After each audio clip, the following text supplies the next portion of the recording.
Hello everybody, my name is angel और इस video से हम स्टार्ट करने वाले क्लास 7th की इंग्लिश की बुक जो कि है एन एलियन हैंड।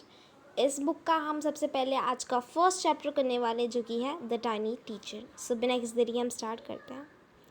दो so very small the ant is unbelievably intelligent and hard working. बहुत छोटी सी होती है लेकिन हम बिलीव नहीं कर सकते एंट कितनी ज़्यादा इंटेलिजेंट है, समझदार है और हार्ड वर्किंग है। Among the various kinds the commonest ant is black और रेड। एंट की बहुत ज़्यादा टाइप्स हैं लेकिन सबसे कॉमन जो एंट है वो होती है ब्लैक कलर की और रेड कलर की। The ant lives comfortable homes called ant hills. जो एंट्स होती है वो अपने घरों में रहती हैं जिनको हम क्या कहते हैं, एंट हिल्स कहते हैं। Name the smallest insect you have seen and the wisest. कोई ऐसा छोटे से इंसेक्ट के बारे में, कीड़े के बारे में बताओ जो तुमने देखा हो, जो सबसे ज़्यादा वाइज हो। अब ऐसा कौन सा क्रिएचर, कौन सा इंसेक्ट है, कीड़ा है जो सबसे ज़्यादा छोटा होगा और सबसे ज़्यादा समझदार भी होगा, वाइज होगा, ईमानदार होगा। Is it a fly? क्या होती है? No it isn't. मक्खी नहीं है। क्या वो मॉस्किटो है? नहीं, मॉस्किटो भी नहीं है। Then it must be worm. फिर वो ज़रूर वोम होंगे। कभी आप लोगों ने केंचुए देखे मिट्टी के अंदर? क्या वो सबसे ज़्यादा वाइज और समझदार है? मच्छर जो तुम्हारा खून पीते, क्या वो वाइज और समझदार है? और या मक्खी जो तुम्हारे खाने में बैठ जाती है, जो कूड़े से आती है, आप पता नहीं कहाँ का गंदी गंदी जगह से, ये वो वाइज है? नहीं। अब ये सब नहीं है तो कौन है? इट इज़ द एंट। वो क्या है? वो चींटी है, एंट है। The commonest, the smallest but the wisest insect. सबसे छोटी है, सबसे कॉमन है लेकिन सबसे ज़्यादा वाइज है। The story of an ant's life sounds almost untrue. एक एंट की ज़िंदगी के बारे में अगर सुनोगे ना तो काफ़ी ज़्यादा लगता है कि ये हो ही नहीं सकता, ये सच नहीं है। But people have kept ants as pets and have watched their behavior closely।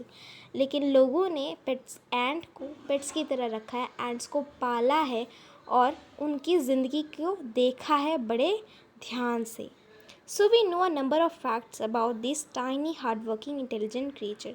इस कारण से हमें एंट्स के बारे में, कुछ चीज़ों के बारे में पता है, फैक्ट्स के बारे में पता है। फैक्ट्स मतलब वो चीज़ें जो सच हैं, जो ट्रू हैं, उनको फैक्ट्स कहते हैं।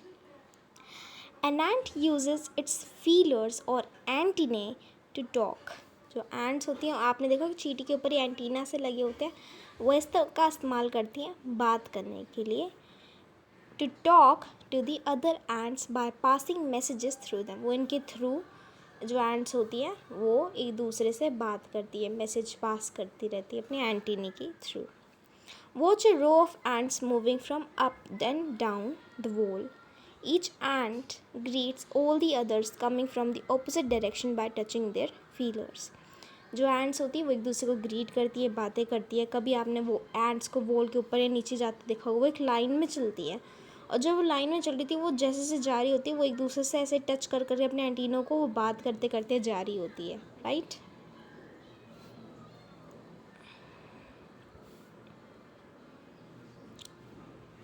There are many kinds of ants। ants की बहुत टाइप्स हैं। The commonest among them are black and red ones। We have seen them since we were children। हमने बचपन से ants को देखा है, राइट। कभी घर में देखा है, कभी हम बाहर कहीं घूमने गए तब चींटियों को देखा है। बचपन में चींटियों को हम देखते थे ना। कभी किसी ने चींटियाँ खाई हैं? मेरा जो छोटा भाई है उसने चींटियाँ खाई हैं, मतलब शायद मैंने भी चींटियाँ खाई हैं। कभी आप लोगों में से किसी ने चींटियाँ खाई हैं बचपन में? कमेंट करके बताना। बचपन में बच्चे बहुत सारी चीज़ें करते हैं, right. But haven't paid enough attention. हमने बचपन से चींटी को देखा है लेकिन कभी उन पर नज़र नहीं रखी है। Where do they live? वो कहाँ रहते हैं? In the comfortable home called nest और एंट हिल्स। जहाँ एंट्स रहती हैं उनके घर को हम एंट हिल कहते हैं या तो नेस्ट कहते हैं। Each has hundreds of little rooms and passages. हर एक नेस्ट के अंदर बहुत सारे 100 से ज़्यादा रूम्स होते हैं और पैसेजेस होते हैं, यानी आने जाने के रास्ते होते हैं। In some of these rooms the queen ant lay eggs. इनमें से कुछ रूमों के अंदर जो क्वीन एंट होती है वो अंडे देती है। Others are the nurseries for the young ones, मतलब जिनको कहते हैं ग्रब्स, जहाँ पे क्या जो छोटे बच्चे हैं वो पढ़ रहते हैं कुछ टाइम तक, जब तक वो बड़ी एंट ना हो जाए. Workers have their reserved quarters. They spend most of their time searching for food. जो वर्कर एंट्स होते हैं उनके पास भी एक क्वार्टर्स होते हैं जहाँ वो रह सकते हैं, लेकिन वो अपने ज़िंदगी का सबसे ज़्यादा समय खाने की तलाश में बिता देते हैं. Some rooms serves as store houses for this food. और कुछ रूम्स होते हैं जिनके अंदर खाना जमा होता है. Soldiers have separate barracks. और जो सोल्जर्स होते हैं, सोल्जर एंट होती है, उनके पास रहने के लिए अलग से जगह होती है. No worker has ever tried to live in a soldier's house. No soldier has ever gone out searching for food. No worker or soldier or cleaner has ever harmed a grub. So you see, an ant's life is very peaceful. Each does its share of work intelligently and bravely and never fights with other members of the group. So जो ants हैं उनकी जो घर होता है उसमें हर एक एंट का कुछ कुछ रोल होता है. कुछ सोल्जर एंट्स होते हैं, कुछ सफाई करने वाली एंट्स होती है, कुछ काम करने वाली खाना जमा करने वाली एंट्स होती है, कुछ एंट्स होती है जो बच्चों का ख्याल रखती है, कुछ एंट्स होती है जो क्वीन जो अंडे देती है उनको एक जगह से दूसरी जगह ले जाती है. इन सारी एंट्स के अपने अपने रोल है और ये किसी के भी रोल के अंदर दखलंदाजी नहीं करते. जो जिसका जो काम है वो करता है, किसी और पे कोई हक नहीं जमाता, कोई और चीज़ करने की कोशिश नहीं करता. इन लोग की लाइफ काफ़ी ज़्यादा पीसफुल है. पीसफुल इसलिए कि कोई किसी को परेशान नहीं करता. हर किसी के पास अपना काम है जिसको वो अपनी पूरी दिमाग से और समझदारी से करता है और किसी के साथ कोई लड़ाई झगड़ा नहीं होता. The queen is the mother of the entire population of the colony. अब जो क्वीन है, एक एंट कॉलोनी के अंदर जितनी भी चींटियाँ होनी सबकी एक रानी होती है और रानी का मतलब है वो एक माँ होती है. वो जो रानी है वो इन सब की जितनी भी चींटियाँ हैं इस कॉलोनी के अंदर वो सबकी मम्मी है. It lives for about 15 years. कौन? क्वीन जो एंट जो होती है वो करीबन 15 साल तक ज़िंदा रहती है. It has a pair of wings. उसके 2 पंख होते हैं.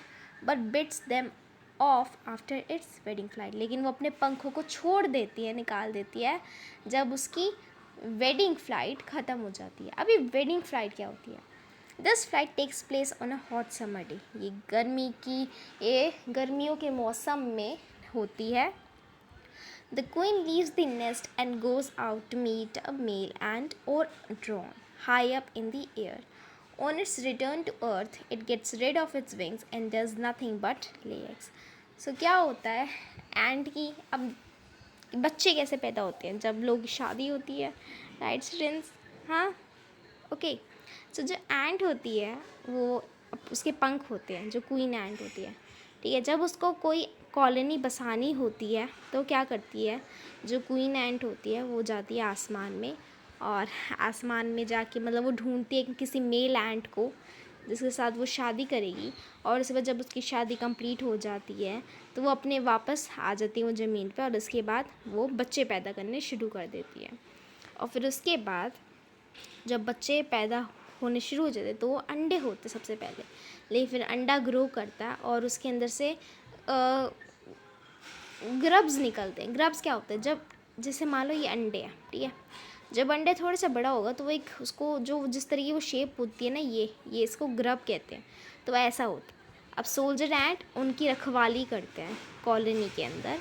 जो वर्कर एंट्स होती हैं उनको खाना देती है, उनकी सफाई करती है और उनको कैरी भी करती हैं.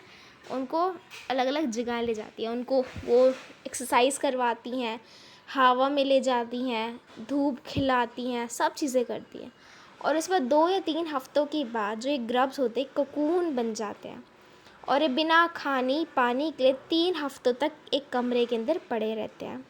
Then the cocoon breaks in the perfect ant appear. फिर कोकून 3-4 हफ्तों के बाद टूटता है और एक चींटी निकलती है जो पूरी तरीके से परफेक्ट होती है और बड़ी हो जाती है और वो रेडी होती है काम करने के लिए.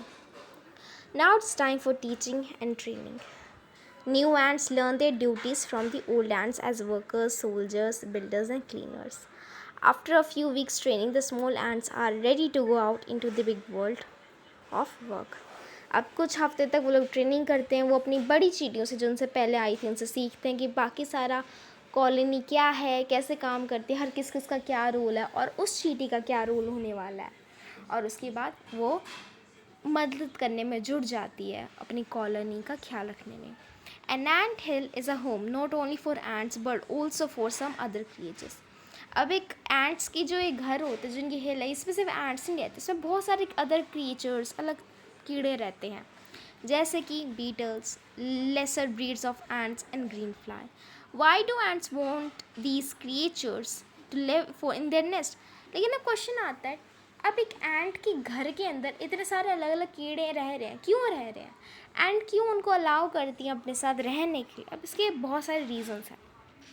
सब give off smell pleasant to ant senses. अब उनमें से कुछ जो कीड़े वो कुछ ऐसे स्मेल देते हैं, उनकी स्मेल ऐसी होती है जो एंट्स को अच्छी लगती है. Others give sweet juices. कुछ के अंदर मीठे कुछ जूसेस होते हैं जो एंट्स को अच्छे लगते हैं. Some are just pets like play things like cats dogs to human beings.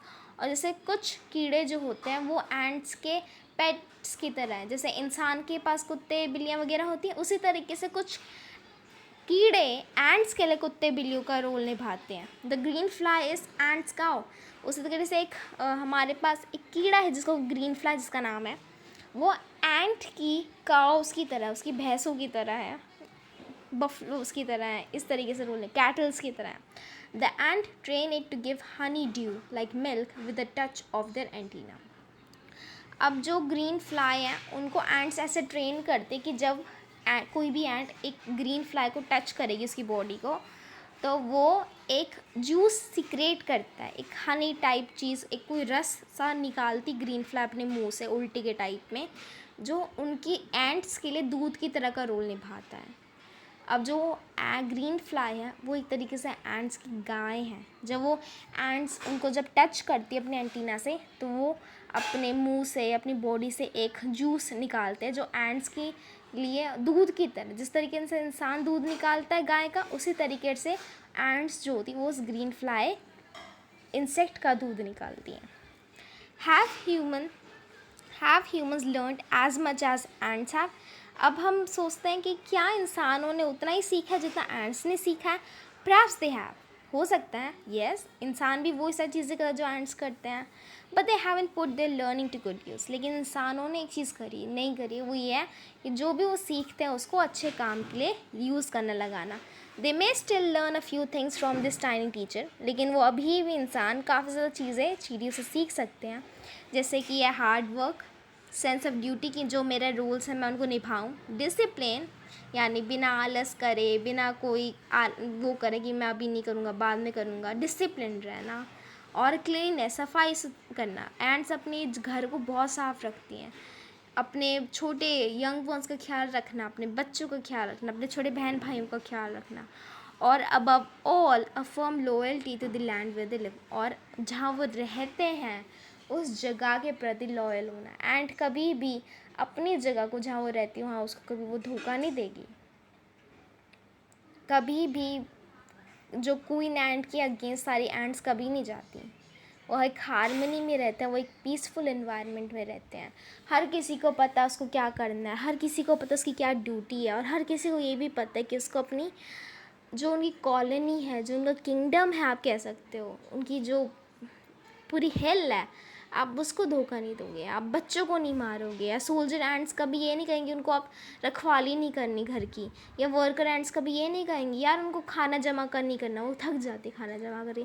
हर कोई अपनी ड्यूटी निभा रहा है और तभी वो लोग खुशी खुशी रह पा रहे. तो हम इंसान ये सब सीख सकते हैं कि हमें हर चीज़ एक दूसरे के साथ खुशी खुशी रहनी है. हम सबको अपने रूल्स पता होने चाहिए, माँ बाप को पता होना चाहिए माँ बाप को क्या करना चाहिए, बच्चों को पता हो कि बच्चों को क्या करना चाहिए, दोस्तों को पता हो कि दोस्तों को क्या करना चाहिए. हर किसी को अपनी ड्यूटीज़ पता हो. हम ये सारी चीज़ें एंड से सीख सकते हैं. सो उसी के साथ हमारा चैप्टर स्टूडेंट्स ख़त्म हो जाता है. ये अगर कोई भी प्रॉब्लम है आप नीचे कमेंट सेक्शन में मुझे बता सकते हैं. कुछ भी हो आप मुझे नीचे सजेस्ट कर सकते हैं स्टूडेंट्स. और इस वीडियो को देखने के लिए शुक्रिया स्टूडेंट्स. Bye students.